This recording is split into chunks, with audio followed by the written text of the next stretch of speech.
Hello everyone, আসসালামু আলাইকুম। কেমন আছেন আপনারা? আজকে আমি আমার আম্মু রান্না করবে। তো অনেক কিছুই রান্না করেছে, যেহেতু আমার উঠতে লেট হয়ে গেছে। আবার আমি রান্নাঘরে যাইনি, তো অনেক কিছু রান্না হয়ে গেছে। এখন যেয়ে দেখি যে আম্মু চিংড়ি ভুনা করছে, তো আমি বললাম আচ্ছা এটাই ভিডিও করি।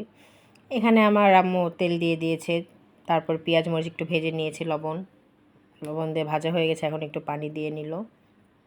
চিংড়ি মাছ রান্না করতে বেশি সময় লাগে না। এটা ভেজে এখন এখানে এক এক করে মশলা অ্যাড করবে। এখানে আদা রসুন পেস্ট দিয়ে দিল। এখন এটা একটু নেড়ে নিল। এখন হলুদ গুঁড়ো, জিরা গুঁড়ো, ধনিয়া গুঁড়ো, আপনার শুকনো মরিচ গুঁড়ো, এগুলো সব দিয়ে নিবে এক এক করে। যেহেতু আমার আব্বু বাইপাস করা, অসুস্থ, সেই জন্য আম্মু অত মশলা খায় না, যেন হালকা মশলা দিয়েই করবে। তারপর আম্মু রান্না সবসময় বেস্ট, মশলা কম আর বেশি সেটা কোনো ব্যাপার না। এখন এটা ভালো করে কষিয়ে নেবে। এখন এখানে এক এক করে চিংড়ি মাছ অ্যাড করা হবে। চিংড়ি মাছগুলো অনেক বড় ছিল। ছোলা হলে না মাছগুলো অত বড় লাগে না। আমার আব্বু আবার বলে আমার ছোলা পছন্দ, এই জন্য মাছগুলো আমরা ছুলেই নিই। এখন এখানে কষানো হবে। মেয়ে বাপের বাড়ি আসলে যা হয় আর কি, বাবা মা সব পাগল হয়ে যায় কী রেখে কী খাওয়াবে, এরকম একটা ব্যাপার। এখন মাছগুলো উল্টিয়ে দিচ্ছে।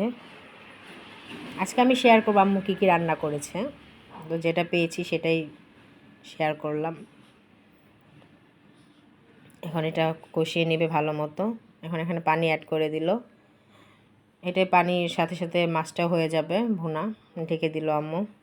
এখন উপর দিয়ে ধনেপাতা দিয়ে দিল। ধনেপাতা দিলে অন্যরকম ফ্লেভার আসে। টমেটো নেই, টমেটো থাকলে আর একটু ভালো হতো, কি আর করা যাবে, যেটা নেই সেটা বলে তো আর লাভ নেই।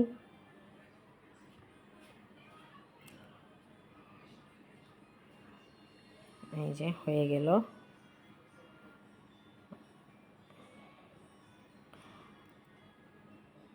যে হয়ে গেছে চিংড়ি মাছ ভুনা। তো আপনারা আমার চ্যানেলটা অবশ্যই সাবস্ক্রাইব করবেন, শেয়ার ফলো এগুলো দিবেন। এটা নদীর গুঁড়া মাছ, বেগুন আলু দিয়ে চচ্চড়ি করেছে। এখানে আম্মু কুমড়ো পাতার বড়া বানাচ্ছে, এগুলো আমাকে দিয়ে দিবে, এখনই ঢিপে বানিয়ে রেখে দিয়েছে। এখানে করলা ভাজি, আলু দিয়ে, কাঁঠাল বিচি দিয়ে ভাত, গরম গরম ভাত, ডাল।